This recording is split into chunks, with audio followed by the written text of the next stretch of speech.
Con su permiso, señor rector, muy buenos días. A nombre de la Universidad de Guadalajara y el Centro Universitario de Ciencias de la Salud, les doy la más cordial de las bienvenidas a este panel Hablemos de Suicidio. Para moderar el evento, cederé el uso de la voz al doctor José Francisco Muñoz Valle, rector del Centro Universitario de Ciencias de la Salud.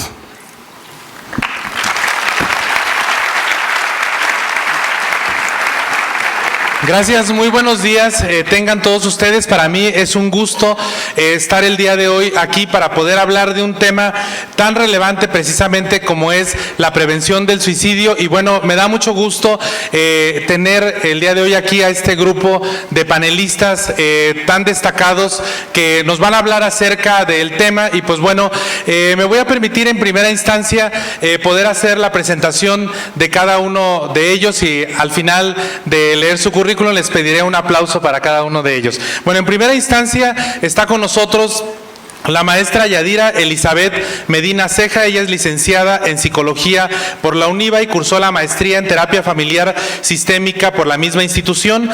Ha cursado diplomados en Educación Especial y en Tratamiento de Adicciones y es autora del capítulo Importancia del Tratamiento Multidisciplinario en los Trastornos de Personalidad en el libro De la Formación Psicológica a la Práctica Clínica en 2023. Ha sido directora de la Clínica e Instituto de Rehabilitación Las Fuentes y actualmente es coordinadora de la Clínica de Atención Psicológica Integral para el Bienestar CAPIB. Cuenta con 18 años de experiencia como terapeuta y actualmente se desempeña como coordinadora de la licenciatura en Psicología del Centro Universitario de Ciencias de la Salud. Y además, déjenme decirles que es un honor que esté el día de hoy ella aquí con nosotros, ya que después de más de 40 años de esta licenciatura es la primera coordinadora mujer, por lo cual es muy importante y va a ser muy importante su desarrollo de esta licenciatura. Bienvenida, maestra.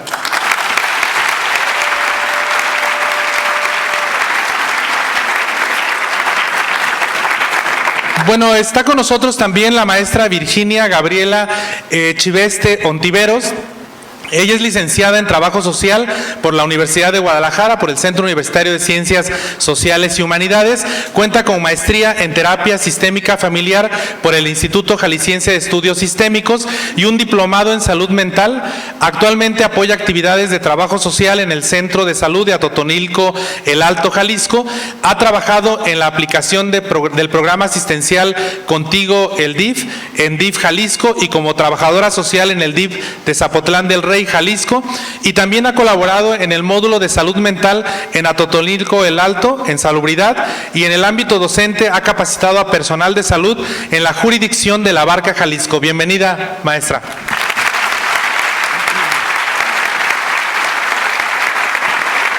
Bueno, también le damos la bienvenida al licenciado Enrique Echeverría Galindo.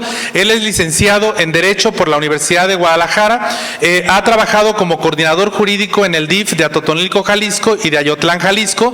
Actualmente es coordinador de la Unidad de Atención a la Violencia Familiar en el DIF. Además, ha participado en programas de acompañamiento a víctimas de desaparición forzada y fue integrante de la Comisión para la Atención y Prevención de la Conducta Suicida.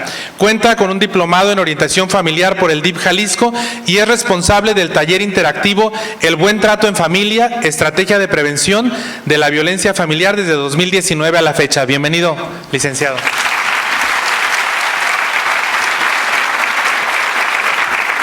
Bueno, y también está con nosotros el día de hoy un egresado del Centro Universitario de Ciencias de la Salud. Él es médico psiquiatra de la Universidad de Guadalajara y del Instituto Jalisciense de Salud Mental. Es médico cirujano y partero. Actualmente es socio, cofundador y médico adscrito en Bien Vita Clínica de la Mente. Está cursando la maestría en Ciencias Médicas en la Universidad del Noreste de México y es miembro de varias asociaciones, incluyendo la American College of Physicians y la Asociación Mexicana de Psiquiatría. Ha publicado sobre temas de suicidio y trastornos de personalidad, entre los que destaca la creación de protocolo para la identificación, evaluación y manejo del riesgo suicida en personas usuarias hospitalizadas y de consulta externa del CAISAME, estancia prolongada 2020. Así como también ha participado como ponente en diversos congresos nacionales e internacionales. Bienvenido, doctor.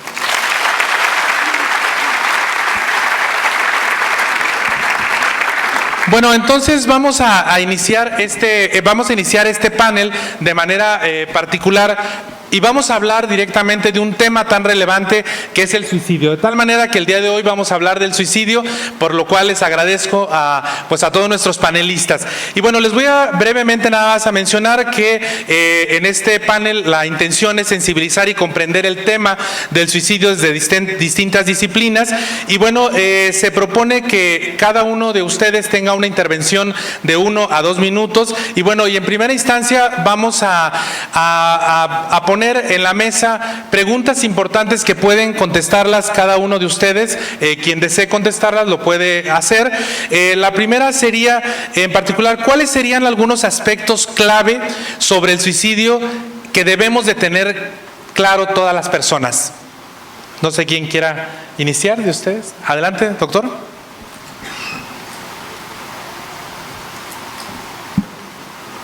¿Sí? ¿Se escucha? Ya, listo.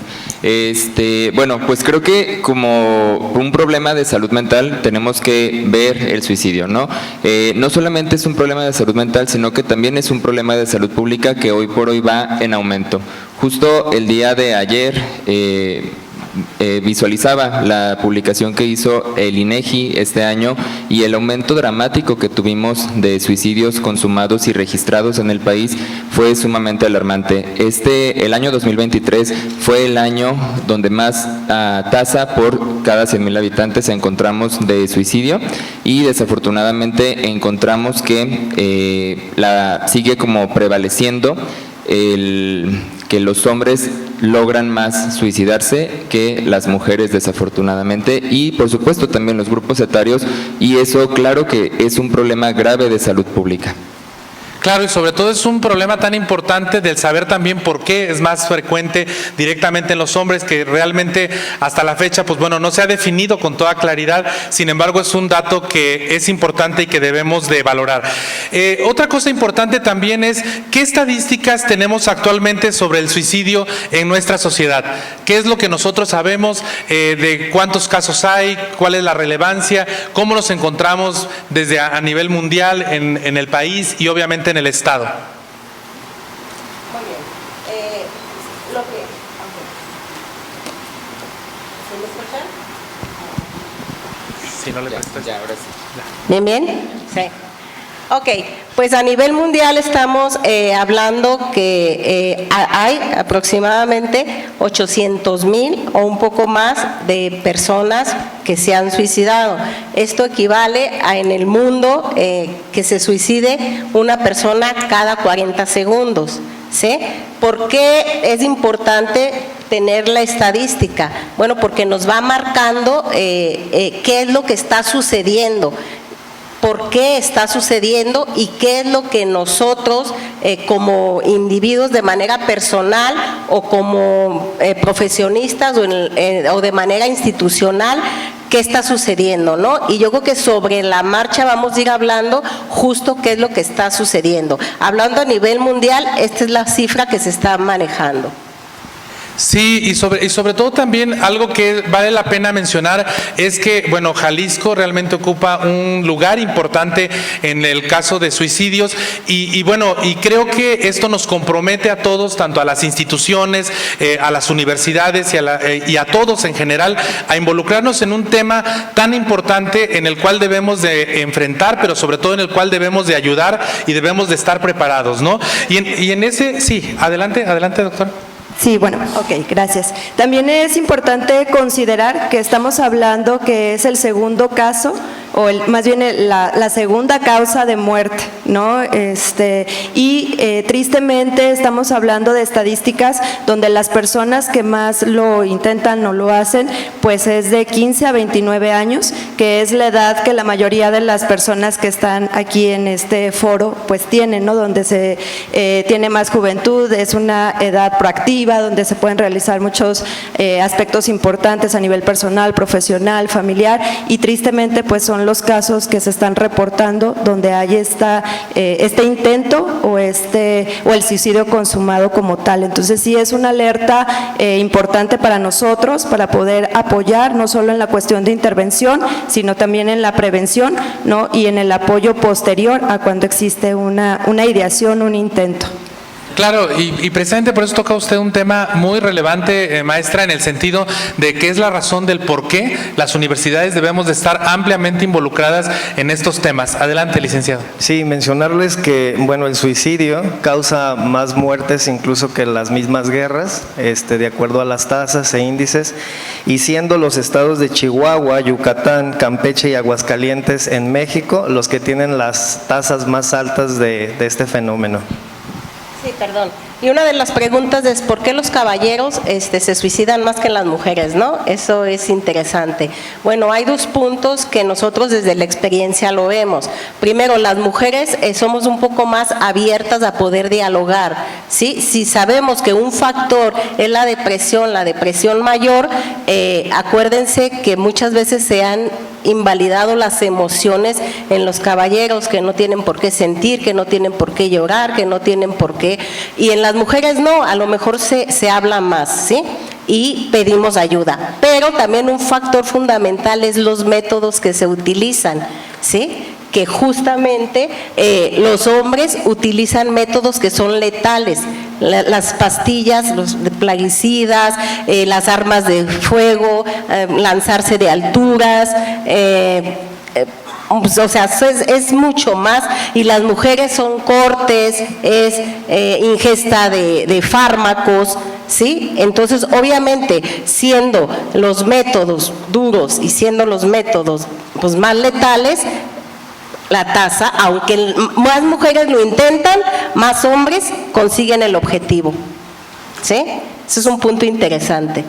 Sí, y sobre todo entonces empezamos a hablar, maestra, de un tema tan importante de cuáles son las causas, que yo creo que esto empieza a ser muy relevante de lo que ustedes nos puedan decir, sobre todo porque la información que ustedes nos puedan vertir pues va a ser de amplia relevancia para todas y todos nuestros estudiantes que están el día de hoy aquí, y en ese mismo sentido me gustaría que ustedes me dieran su opinión respecto a qué causas pueden estar presentes en una persona con ideación suicida. Si bien sabemos que pueden ser amplias, pero ¿cuáles serían las más importantes? Adelante, doctor. Bueno, creo que primero, maestro, tenemos que identificar el suicidio como todo un espectro, es decir, el suicidio no es solamente el suicidio consumado, sino que inicia desde ideas de muerte, fantasías de suicidio, gesto suicida, tentativa suicida y el suicidio consumado. Entonces, teniendo eso como una primera anotación, es ahí donde ya podemos migrar a cuáles son las causas, ¿no? Entonces, por supuesto que la deficiencia de apoyo social es una de las primeras y, actualmente se conoce que más del 90% de suicidios consumados y de tentativas de suicidio están relacionadas con alguna enfermedad de salud mental, siendo la punta de lanza de esto la depresión. Entonces, el ser sensibles a que una de las principales causas sea la depresión, tenemos que detectar cuando una persona está presentando síntomas depresivos que son muy evidentes al final del día, que no solamente es el desbalance bioquímico, sino que también hay un problema en el contexto social, personal, familiar y por supuesto escolar. Ok. Adelante, maestra. Bueno, causas hay diversas, como bien se dice, esto puede ser también multifactorial, ¿no? Pero, por ejemplo, también otra de las causas puede ser el consumo de sustancias, ¿no? Que ya en un estado de no tener plena conciencia, pues se pueden tomar decisiones que pueden llevar, pues desgraciadamente, a este tipo de situación, el suicidio, que me ha tocado ver bastante. Otra cuestión también son situaciones estresantes que en el momento no se cuenta con el recurso para poder resolverlas, o que la persona considera que no tiene la capacidad para poder resolver, y la emoción que eso genera, una situación estresante, esas emociones incómodas que generan, donde se siente que no se puede vivir con eso, que no tienen las herramientas para llevarlas a cabo, y como mencionaban en charlas anteriores, pues muchas ocasiones la persona que lo intenta no tiene el deseo, simplemente quiere ya no sentir ese dolor, quiere salir de una situación compleja, ¿no? Lo que es la violencia que puede ser a nivel familiar, familiar, que puede ser a nivel social, ¿no? Ahorita con las redes de apoyo, o más bien las redes o la tecnología también facilita desgraciadamente este tipo de situaciones.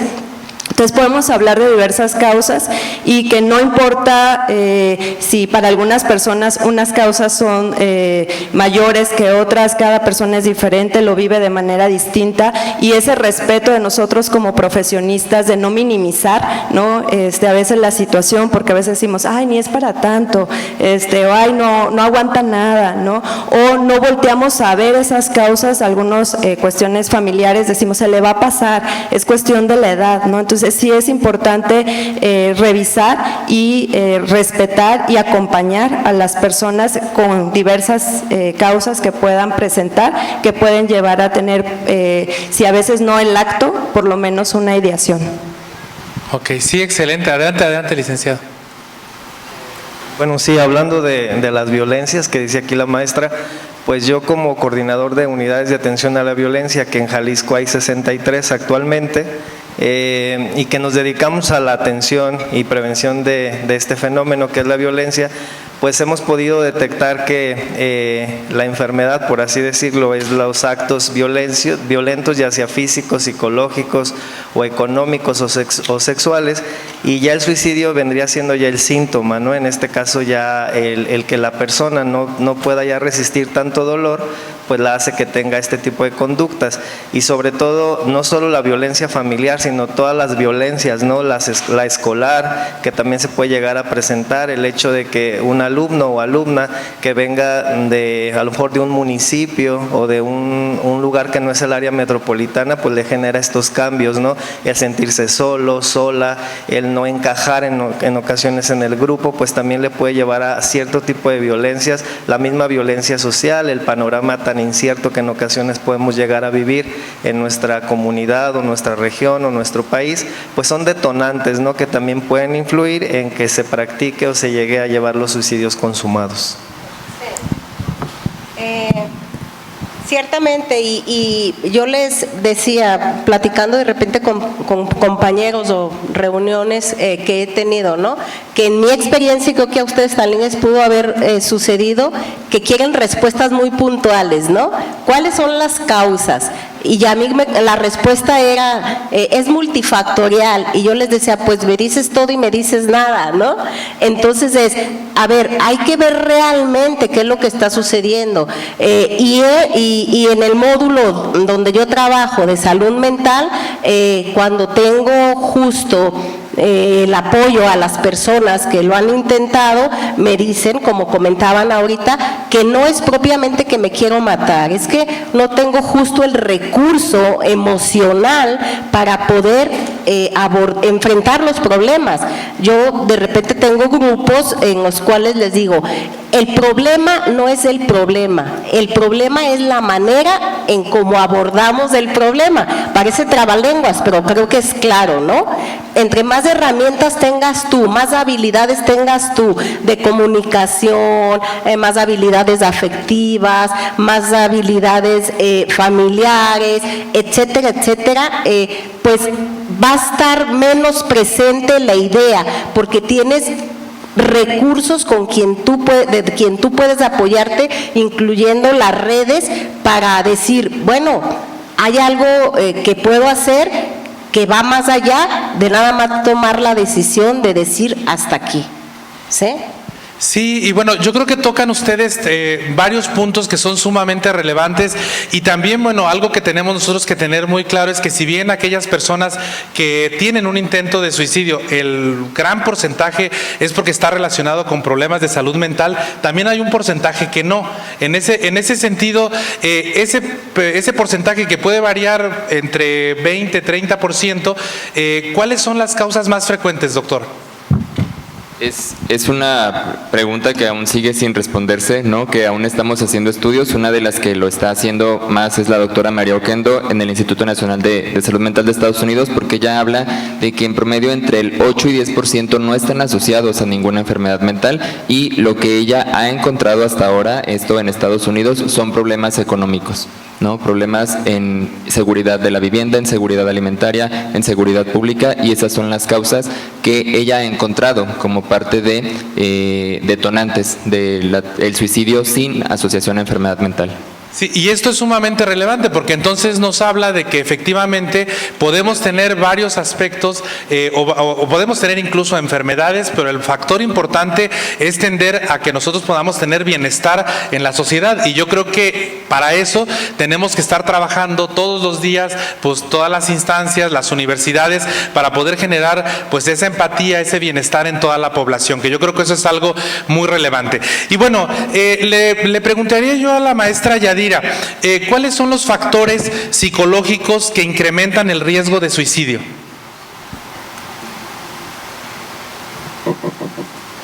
Bueno, como lo hablábamos, causas, factores son cuestiones muy similares, ¿no?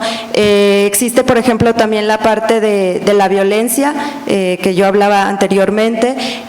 Situaciones, por ejemplo, nos ha tocado recibir casos donde se encuentran con mucho estrés ante ciertas situaciones y que incluso nos comentan, es que antes no lo había pensado, pero ahorita con esta situación me llegó a la mente el pensamiento de querer ya no estar aquí, ¿no? Entonces, como situaciones de estrés, como ya también se había comentado, los hombres, ojo, para los hombres, también que implica que sean solteros, viudos, separados, ¿no? También es un factor de riesgo importante, ¿no? Entonces, esta cuestión de no tener esas redes de apoyo y, por ejemplo, uno de los factores es que se pueda tener ahora sí como las formas o lo que se necesita para poder llevar a cabo el acto.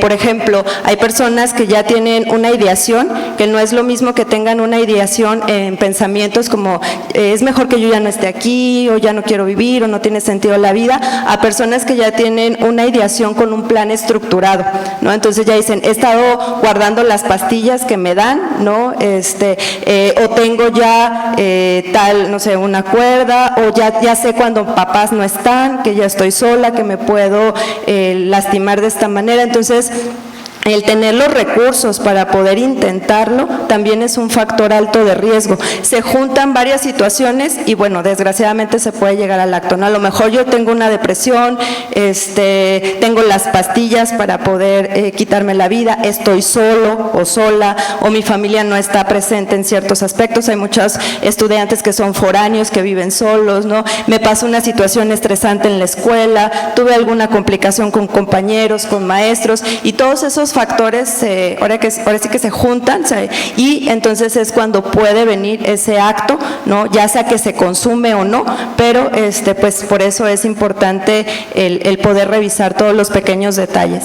Y en ese mismo sentido, maestra, por ejemplo, ¿qué intervenciones realmente son efectivas para poder prevenir el suicidio en personas que tienen la ideación suicidal? Lo comento porque si bien los profesionales expertos como ustedes, que son psicólogos clínicos, los psiquiatras, pues tienen mucha claridad, sin embargo, para nosotros es muy relevante, sobre todo el día de hoy, porque están muchos alumnos, la mayoría son alumnos del centro universitario, y también cómo es que podemos ayudar a una persona, qué es lo que tenemos que hacer de manera inmediata, porque resulta que estos casos pues no se planean, o sea, son casos que suceden y que realmente a nosotros nos interesaría saber, o sea, directamente, pues cuáles son las intervenciones efectivas desde el punto de vista ya profesional y cuáles son a lo mejor las inmediatas. Pueden ustedes opinar también si desean, Ok, bueno, por ejemplo, uno de los aspectos importantes de qué hacer, primero pues es ese acompañamiento. Aquí, por ejemplo, a mí me gustaría hablar de dos aspectos, porque pues tenemos personas que estudian aquí, que trabajan aquí, y de repente dicen, ¿quién puede atender un caso donde hay una ideación, ¿no? Entonces, hay los profesionales, que igual a lo mejor en un momento se hablará de eso, y ahora sí que el resto de nosotros, cualquiera puede apoyar, ¿sí? Le llamamos nosotros primer respondiente. Cualquier persona, alumno, alumnos, maestros, ya sea que conozcan a la persona, que no conozcan a la persona, pueden apoyar. ¿De qué manera puedo yo apoyar? Porque a veces pues no tengo ese conocimiento, como bien se dice, de qué hacer en su momento, ¿no? Entonces, como estudiante, como maestro, que a lo mejor no tengo yo, no soy maestro no tengo la carrera de psicología, de psiquiatría, uno es, si decido ser un primer respondiente, eso es una responsabilidad muy grande que tiene que ser porque yo lo decido, porque eso implica varios aspectos, ¿no?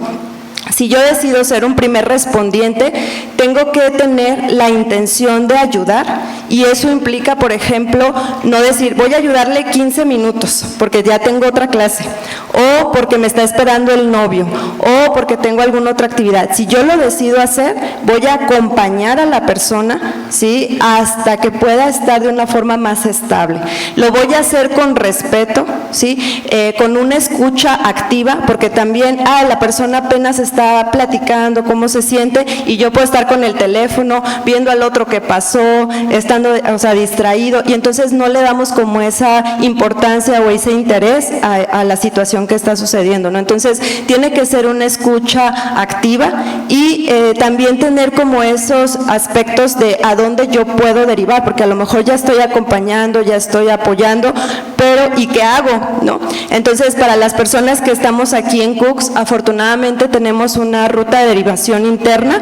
No sé si me puedan apoyar con poner, por ejemplo, el QR. Aquí se los tengo, me gustaría que se dieran la oportunidad de capturarlo. Ahí está la ruta de derivación de qué podemos hacer según también la situación que se presente. Por ejemplo, si es una situación de alguna crisis de ansiedad por algún aspecto que sucedió en la parte escolar, ¿no?, que ya se peleó con el novio, que hubo alguna situación compleja, que ya trae situaciones externas y aquí pues se combinan con otras, y hay una crisis de ansiedad, un llanto que a veces no para, ¿no? Si hay un estrés muy fuerte, contamos con CAPIB, que es la Clínica de Atención Psicológica Integral para el Bienestar, como bien lo comentaba el doctor Francisco. Ahí en el QR viene los teléfonos, viene dónde estamos ubicados y viene un poquito más detallado de qué atendemos. Si el caso, por ejemplo, ya implica algunas cuestiones de que la persona tiene taquicardias, de que está mareado, de que de repente ya trae dolor de cabeza, que tiene alguna sintomatología, se encuentra la unidad médica que es ISMA. Ahí primero podemos acudir y ellos determinarán si es necesario pasarlos a CAPIB ya para un acompañamiento psicológico y valorar si se deriva a alguna otra institución o cómo se trabaja, ¿no?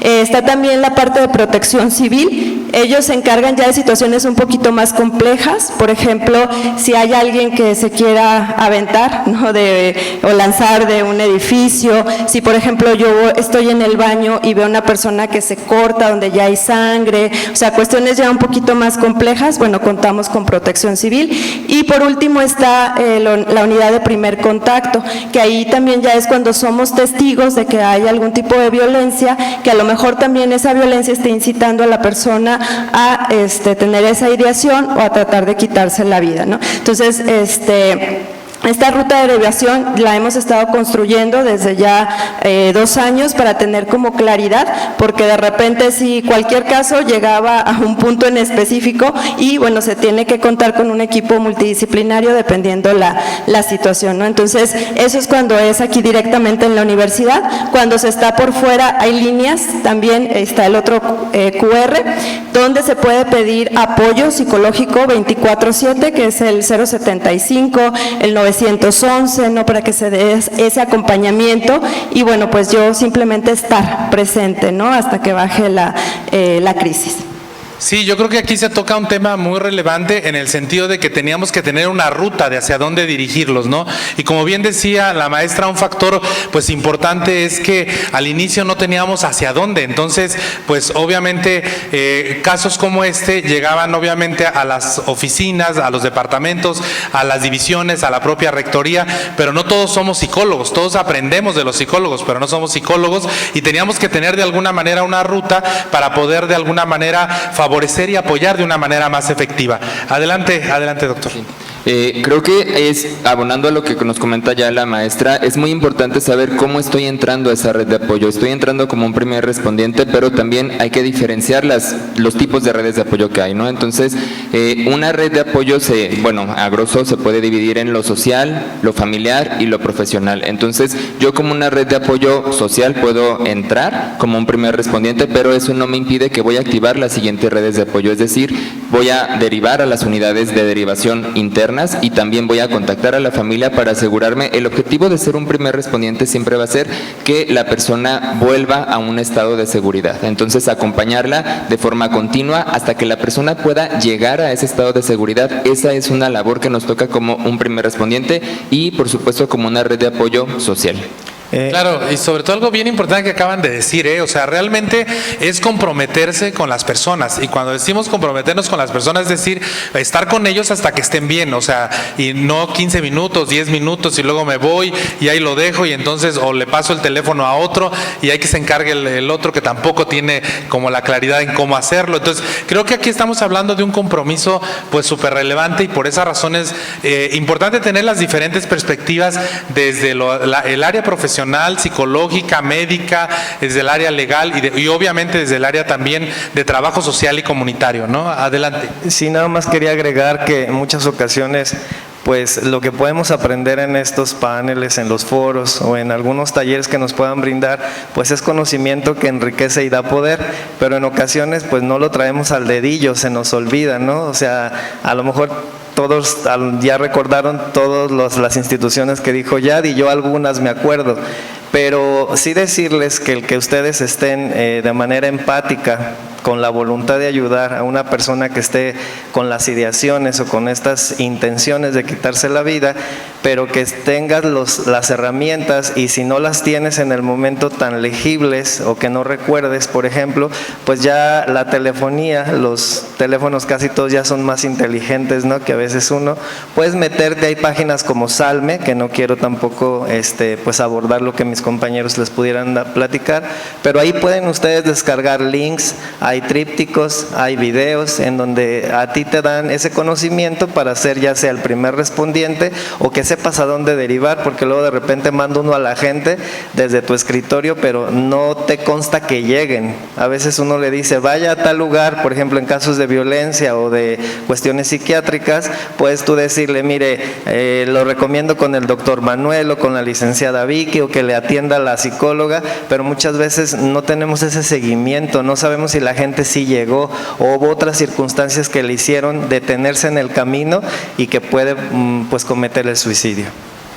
Sí, y bueno, yo creo que dentro de estos temas también resulta muy relevante el hecho de pensar en, bueno, ¿qué importancia tiene la promoción de la salud mental? O sea, yo estoy plenamente convencido, nosotros somos un centro universitario que incluso tenemos una división de prevención y promoción de la salud, pero estoy plenamente convencido que realmente tenemos que hacer un esfuerzo todavía mayor para promover y para prevenir. O sea, porque lo que hacemos es realmente cuando ya tenemos los problemas, es cuando generalmente actuamos. Y creo que en la comunidad universitaria, pues finalmente ese es un factor relevante. Yo me imagino a futuro una universidad, por ejemplo, en la cual tengamos una amplia promoción y prevención de la salud, sobre todo en atención a todos los jóvenes, ¿no? En ese sentido, ¿ustedes qué opinan? Pueden participar quien desee, de cuáles son o qué importancia tiene la promoción de la salud mental.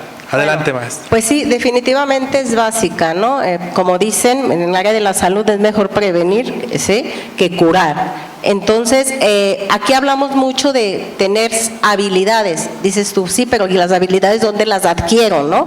Precisamente, parte de la prevención es darte esos elementos y esas enseñanzas, y obviamente que trabajes en ti para lo que yo les comentaba, esos problemas que te llegan, tengas una mejor respuesta y entonces no tomes la decisión entre comillas más fácil, como algunos le pueden llamar, sino que realmente el hecho de tener conocimiento de que hay talleres, que hay apoyo terapéutico, que hay un especialista en psiquiatría, que hay muchas cosas que pueden ayudarte a tú tener pleno conocimiento de qué está pasando, de qué estás sintiendo, eso te va a ayudar mucho y la prevención obviamente es básica. Yo en el módulo de salud mental manejamos lo que son grupos y en esos grupos yo manejo temas, por ejemplo, hacia grandes rasgos,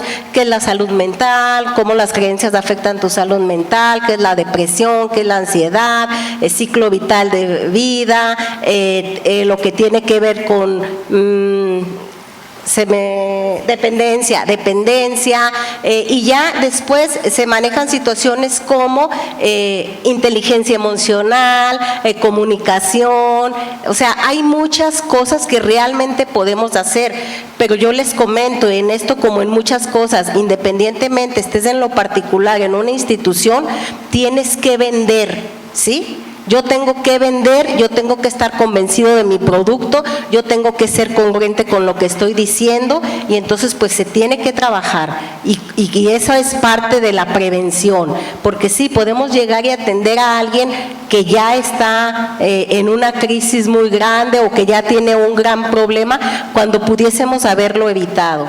Entonces, para mí es básico y yo sí parto de que es mejor prevenir que curar. Desde mi trinchera, dentro de las unidades de atención, bueno, he formado maestros de las áreas de la primaria y secundaria para que sean facilitadores del buen trato en familia. Es una estrategia nacional en donde se enseñan 12 habilidades a los participantes y se ha dado desde niños, desde 6 a 11 años de edad, adolescentes de 11 a 17 y los adultos que son padres de familia. Es una estrategia que el DIF nacional con sector salud la lanzó en el año 99 aproximadamente y se ha estado practicando por algunas unidades, no todas, debido pues a la rotación de profesionistas. Otra es una guía, pues un taller que se llama Mi Club de Autoestima, que lo sacó el CECAG, que bueno, nos acompaña aquí, fue una de mis excompañeras, la licenciada Marta Flores Villa. Ella llevó estos talleres en Atotonilco, que se encuentra aquí presente, y también pues nos hemos dedicado a fortalecer y a llevar a estos grupos psicoeducativos dentro de las unidades para fomentar eso, ¿no?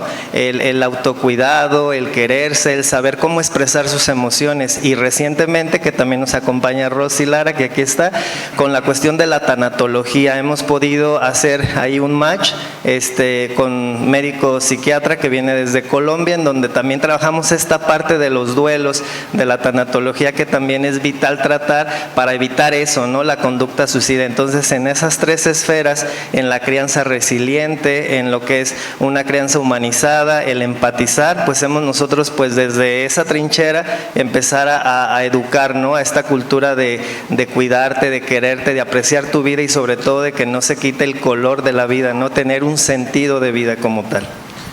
Sí, adelante. Bueno, también otra cuestión que a mí me gustaría enfatizar en el sentido de la prevención, hablamos mucho de instituciones generales, ¿no? Pero desde mi profesión como terapeuta familiar sistémica, la familia es la primera escuela, ¿no? Y desgraciadamente como familia, y nos lo van enseñando, lo vamos aprendiendo, somos una sociedad que de repente le cuesta mucho trabajo la prevención, ¿sí? Entonces a veces no vamos con el doctor hasta que nos duele algo, ¿sí? No vamos con el dentista hasta que nos sucede algo, ¿no? No vamos con el psicólogo a veces hasta que ya nos sentimos de plano como muy mal, no vamos cuando empezamos a tener ciertos síntomas o ciertas situaciones leves, ¿no? Ya vamos como cuando nos sentimos realmente mal. Entonces, la prevención sí es una cuestión importante, es mejor prevenir, como bien lo dicen, pero también es un aspecto que tenemos que ir trabajando, ir puliendo desde casa. Aquí hay muchas personas jóvenes que seguramente en un futuro van a formar una familia y es una invitación a esa prevención desde niños, porque desde ahí vamos aprendiendo ciertas cosas, desde ahí se nos van presentando presentando o surgiendo ciertas problemáticas, ya hay intentos de suicidio de pequeños, ¿no?, de niños. Entonces, desde casa, desde ese acompañamiento también social, pero pues es fundamental tener nosotros a nivel personal esa intención, y no nomás hablo de este aspecto, sino en general, salud, etcétera, poder prevenir. Sí, yo creo que ahorita tocaron dos temas sumamente relevantes. En primera instancia, la capacitación que se debe de hacer desde la primaria a la secundaria, lo que comentaba el licenciado, que eso es sumamente relevante, pero sobre todo en el caso de nosotros como universidad, yo creo que algo que va a venir muy bien, sobre todo para la formación de profesionales en psicología, indiscutiblemente, pues es todo ese proceso de reestructuración curricular que actualmente estamos haciendo, y que yo la verdad felicito a todo el grupo de psicólogos del comité curricular, que ahora incluyeron una nueva vertiente que es directamente la parte de psicología de la salud, porque no era lo mismo que tuvieran una materia donde pudieran aprender cuestiones de psicología de la salud, a que ahora el alumno ya pueda tener mayor expertise en ese sentido, y yo creo que eso va a abonar y va a favorecer que tengamos profesionales que son los que realmente ahorita se requieren, ¿no? Y bueno, en esa parte yo le preguntaría al doctor Manuel Alejandro, ¿qué papel juegan los trastornos psiquiátricos en el riesgo del suicidio? Sí, definitivamente es un papel fundamental. Más del 90% de suicidios están relacionados a algún trastorno de salud mental. El principal es la depresión, y también lo que encontramos muchas veces es que hay trastornos comórbidos, ¿no?, o trastornos duales, es decir, un trastorno primario de salud mental como depresión, trastorno ansioso, trastorno bipolar o alguno de estos, comórbido con algún trastorno por consumo o dependencia de alguna sustancia. Entonces, eso nos aumenta, por supuesto, los riesgos de suicidio. Sin duda, la agenda de salud pública tiene que incluir una agenda de salud mental para lograr detectar los casos que ya encuentro que están siendo problemáticos, que ya tienen un mayor riesgo, y hacer prevención focalizada en ellos, ¿no? Entonces, sí, definitivamente creo que es una gran correlación en esto. Y en ese mismo sentido, por ejemplo, ¿cuáles son los protocolos que existen en el ámbito psiquiátrico para atender estos casos de ideación suicida? ¿Cuáles son los más relevantes? Sí, creo que uno de los más relevantes es uno que contamos aquí a través de SALME, que es del Instituto Jalisciense de Salud Mental, que primero nos pide que graduemos el riesgo, es decir, es una persona que tiene un bajo, medio o alto riesgo, y eso nos va a determinar el destino de la persona. Si es una persona que tiene riesgo bajo, puede tener un manejo ambulatorio. ¿Por qué? Porque para un riesgo bajo tenemos que tener factores protectores y redes de apoyo fortalecidas. Si eso no está presente, ya la persona en automático pasa a un riesgo intermedio, y de ahí ya tenemos que determinar si la persona tiene que ser intervenida en un entorno seguro, como una hospitalización, dependiendo de la gravedad o la intensidad de la ideación, y también el antecedente de tentativas de suicidio. Uno de los factores principales o que implican un mayor riesgo en una nueva tentativa de suicidio es el antecedente de haber cursado con alguna tentativa de suicidio a lo largo de la vida. Entonces, si es una persona que ya tiene tentativas previas, que tiene una baja red de apoyo social, familiar o incluso escolar, pues es una persona que tendrá que ser resguardada en un espacio seguro para restaurar su seguridad interna y pueda nuevamente reintegrarse, ¿no? Sí, y bueno, y yo creo que ahí es donde juega un papel muy relevante a veces nuestros propios estudiantes, porque como sabemos, un factor importante es que tenemos no el suficiente equipo de salud a veces en las diferentes instituciones, y el primer contacto que tienen los pacientes y los familiares directamente, pues son con nuestros residentes, ¿no? Sí. Y ese es un punto relevante, porque a mí me ha tocado sobre todo poder enviar a pacientes y que de repente el residente, el R1, nadie lo está vigilando, y de repente el residente dice, no, pues no, para mí no cumples con este screening y pues vete a tu casa, ¿verdad? Entonces creo que algo que también nos falta mucho es favorecer la parte empática a veces en nuestro propio personal de salud, empezando por nuestros estudiantes. ¿Cuál es su opinión a ese respecto? Porque creo que ese es un problema que lo vemos de una manera continua por falta de personal, de psiquiatras, pero que finalmente lo tenemos que resolver, ¿no? Sí, definitivamente. Creo que, y esto también tiene mucho que ver con el estudio que tenemos de los protocolos, porque al final los protocolos a nivel nacional, mundial y estatal están presentes, pero el estudio y la posibilidad de apegarnos a ellos creo que sí es un área de oportunidad que hoy por hoy se presenta. La atención, por supuesto, humanizada, empática, y claro, ¿no? También el hecho de que poder intentar ponerme en el lugar del otro, no solo del otro, que de la persona que tengo enfrente, que es mi paciente, sino de toda su red de apoyo que lo está pasando muy mal, que está francamente preocupado, preocupada, y entonces con eso poder tomar alguna decisión. Claro, sobre todo porque hay un efecto directamente en toda la familia, ¿no? De esa persona o de ese paciente, ¿no? Bueno, y en el caso particular de la parte legal, licenciado, ¿cómo se debe de manejar una situación de suicidio o de intento de suicidio? Sí, bueno, es muy importante que dé la apertura a la cuestión legal porque pareciera que solamente nos enfocamos al cobijo psicológico, ¿verdad? Cuando en la conducta suicida, y se deja de lado la cuestión jurídica cuando son dos disciplinas que deberían de estar pues muy de la mano, ¿no? No se contrarían como a veces se pudiera pensar, ¿verdad? Aquí en este caso pues me voy a permitir leer de manera así textual lo que menciona el Código Penal Federal, y dice así en su artículo 313. Y desde el 312 menciona: el que prestare auxilio o indujere a otro para que se suicide será castigado con la pena de 1 a 5 años de prisión. Si se lo prestare hasta el punto de ejecutar el mismo, la muerte, la prisión será de 4 a 12 años. Y luego sigue diciendo el artículo 313, acabo de leer el 312, y el 313 menciona que cuando el suicida, o en este caso la persona que llega a cometer el suicidio ya consumado, es una persona que padece de sus facultades mentales o es un menor de edad con discapacidad, pues se le imponen las penas de lo que es las lesiones calificadas y el homicidio calificado, que van desde los 30 hasta los 60 años de prisión. Entonces, desafortunadamente, aquí rector y público que nos acompaña, pues el suicidio es un acto muy privado, ¿verdad? Aunque no siempre se hace de manera oculta, porque a veces se dejan señales, se va despidiendo la persona, va entregando sus pertenencias, de alguna manera nos da como pistas, ¿sí? Así como ese cuento en donde un personaje va dejando migajas de pan para encontrar el camino de vuelta, pues en ocasiones el suicida así lo hace, pero en ocasiones no, es repentino, es espontáneo.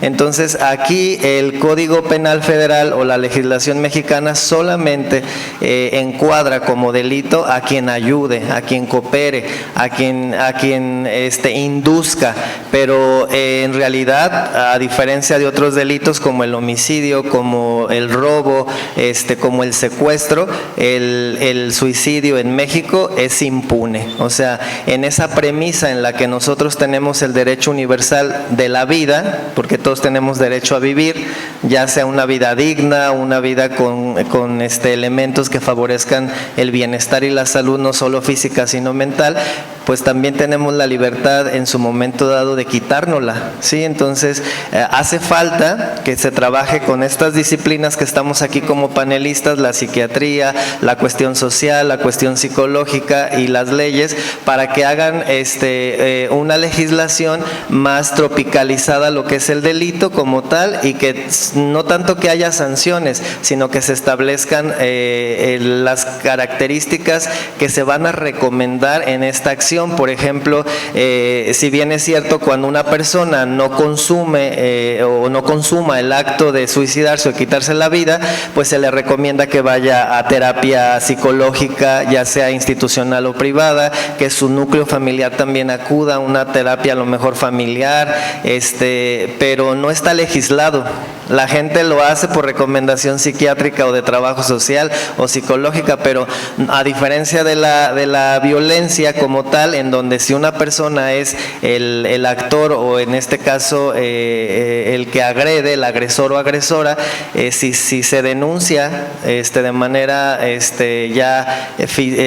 ante la fiscalía el delito de violencia, el juez dicta como medida preventiva que el agresor o la agresora vaya a grupos reeducativos para control de ira, para mejorar lo que es la masculinidad, o sea, una masculinidad resiliente, y que aprenda nuevos conceptos de cómo relacionarse con los demás, no con violencia. Entonces hace falta, rector y compañeros, pues que a lo mejor ustedes como futuros y futuras psicólogas o médicos o médicas, pues que participen en estos foros, a lo mejor a algún prontuario en donde ustedes puedan declarar aclarar cuáles son sus observaciones y se vaya a lo mejor, no sé, llevando como una propuesta ante las leyes para que haya un marco legal que hable del suicidio como tal en nuestras legislaciones, ya sea locales, estatales o nacionales.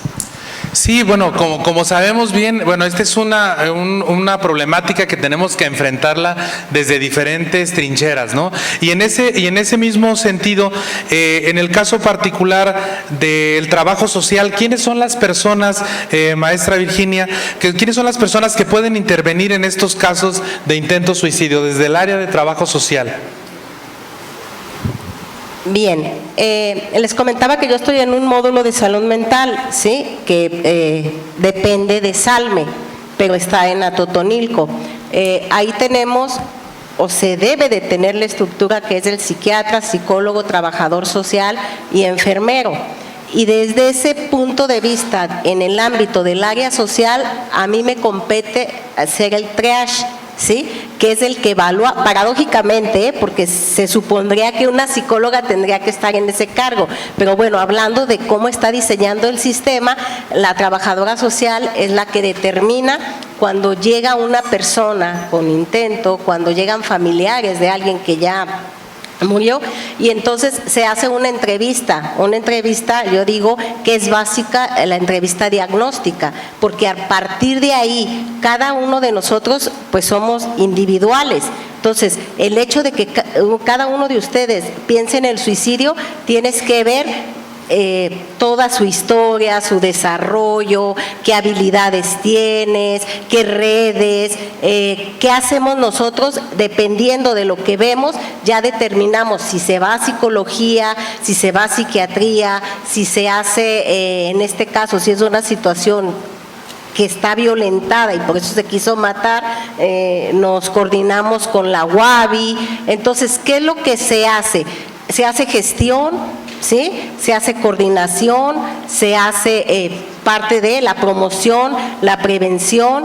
Entonces, ya como equipo determinamos. A veces no se ponen, a veces no nos ponemos de acuerdo, ¿no? Porque el psiquiatra dice una cosa, la trabajadora social dice otra cosa, el psicólogo dice otra cosa. No, pero llega un punto donde ya el equipo, cuando está armado, llega a ver ya como esa capacidad de cada quien dar los argumentos del por qué. Y la experiencia es la que te va dictando qué hacer en cada uno de los casos. Desde el punto de vista social, pues nosotros eso es lo que hacemos a partir de un módulo, ¿sí? No, bueno, yo creo que son amplios los temas y las vertientes que podríamos tocar el día de hoy. Y bueno, a mí me gustaría, para finalizar y para poder ir cerrando, que ustedes nos pudieran dar su punto de vista en unos 2 minutos de cuál es el mensaje que ustedes de esperanza o de acción le darían a la sociedad para prevenir el suicidio. Empezamos, quien guste, adelante, licenciado. Bueno, pues decirte que todo pasa, ¿verdad? Las situaciones abrumantes tienen fecha de caducidad, al igual que también la vida misma.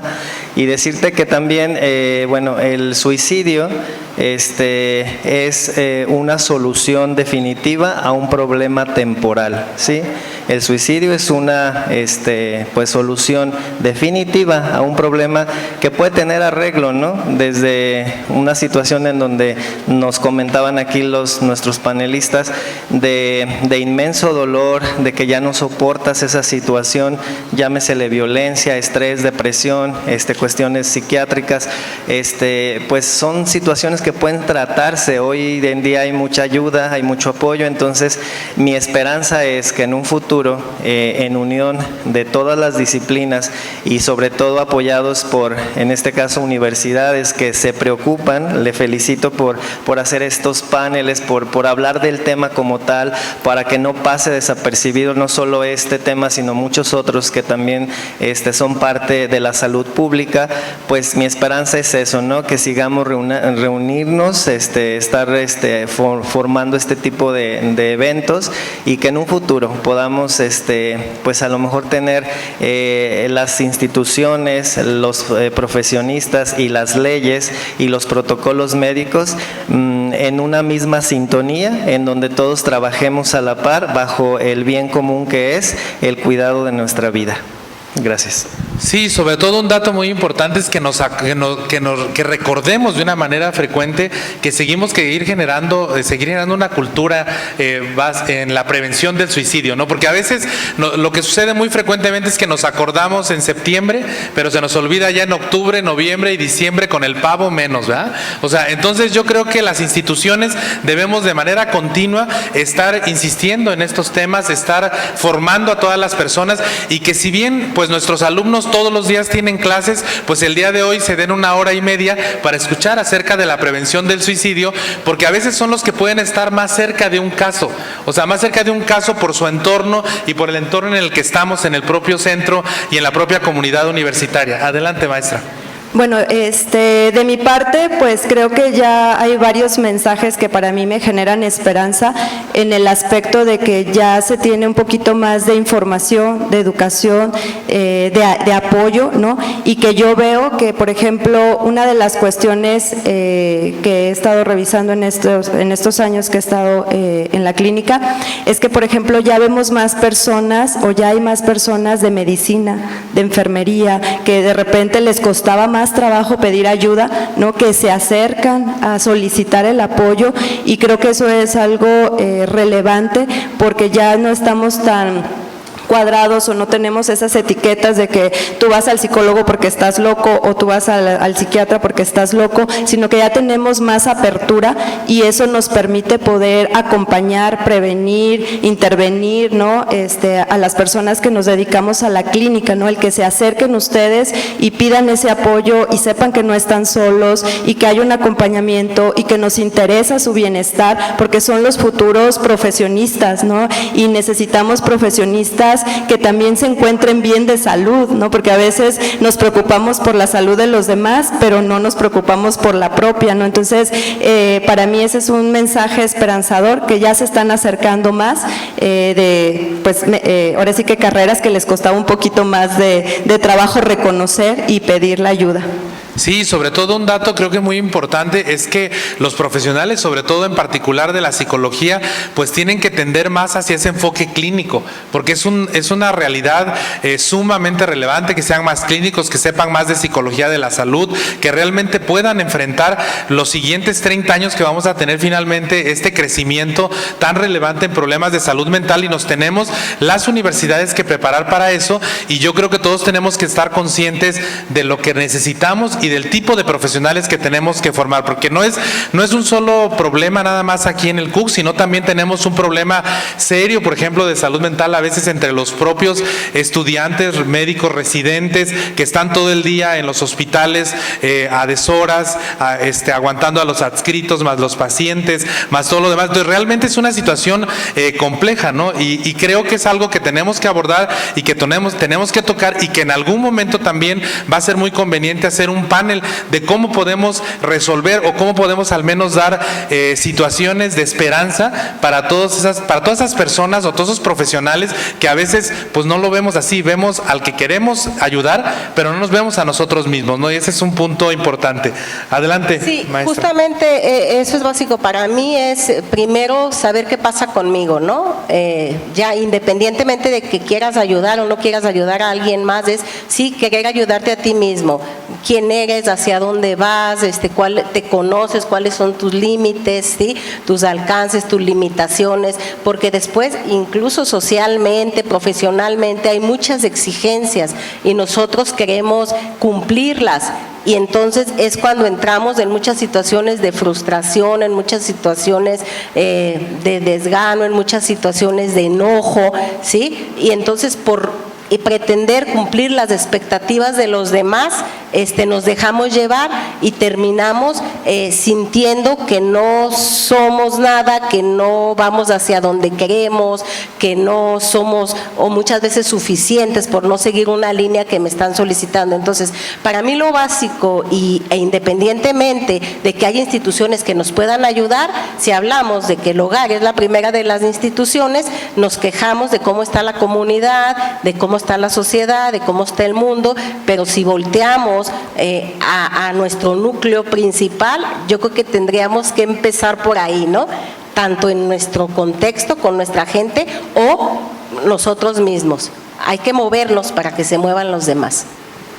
Muchas gracias. Bueno, pues primero que nada yo creo y confío fielmente en que la visibilización de un fenómeno nos vuelve más sensibles a él y a la larga previene, ¿no? Definitivamente creo que abrir estos paneles, abrir estos foros de opinión pública nos ayudan a prevenir a largo plazo y por supuesto también el conocimiento de en qué situaciones puedo yo acudir a las instancias que tenemos aquí mismo en el centro universitario nos van a ayudar a largo plazo a prevenir esto también. Bueno, siempre me gusta cuando me invitan a algún foro recomendar algo porque sí creo que visibilizar nos ayuda a esto. Hay una serie que acaba de salir hace como 2 semanas que, paréntesis, el director es Orgullo Universitario, Universidad de Guadalajara, egresado del CUAD, y se llama Nadie nos va a extrañar. Esta serie está en Prime Video y esta serie nos marca o nos pone cómo las personas van evolucionando en el espectro, es decir, cómo empieza con fantasías, cómo empieza con ideas, cómo empieza hasta que eventualmente tiene tentativa. Entonces, recuerden, mi mensaje con el cual me gustaría cerrar es visibilizar un fenómeno nos vuelve más sensibles a él y al ser más sensibles al fenómeno podemos aportar y apoyar a las personas que están cursando por él. Muchas gracias. No, muchas gracias. Bueno, pues yo creo que ha sido sumamente interesante el panel que hemos tenido el día de hoy, sobre todo con información que es de suma relevancia para todos estar preparados, capacitados, sobre todo para poder ayudar a los demás. Y realmente a ustedes les agradezco ampliamente su tiempo porque sé lo que implica las diferentes actividades que ustedes tienen para poder estar el día de hoy aquí. Les agradezco, espero que no sea la última vez que estén en este centro universitario. Y pues bueno, a continuación voy a proceder a entregarles sus constancias de participación. Y bueno, en primera instancia agradecemos a la maestra Yadira Elizabeth Medina Ceja por su participación como panelista en el tema Hablemos de Suicidio.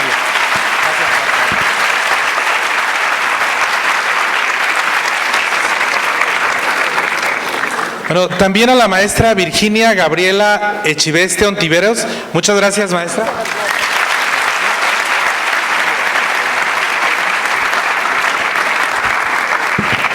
Al licenciado Enrique Echeverría Galindo.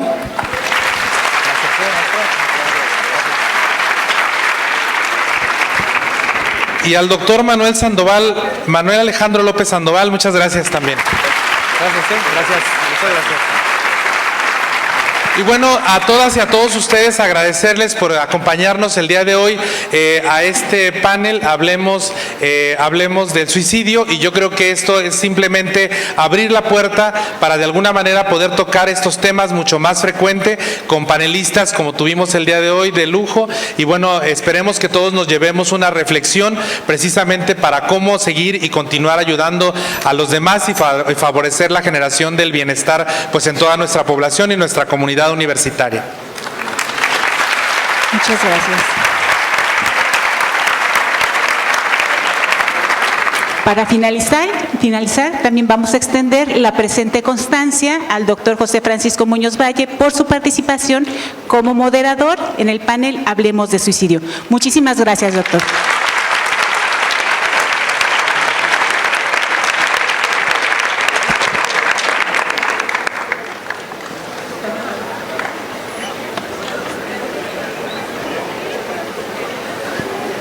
Bien, y una vez agotado nuestro orden del día, no me resta más que agradecer la presencia de nuestro moderador y panelistas, así como la de todos los asistentes, por su gentileza, su atención y su tiempo. Muy buenos días.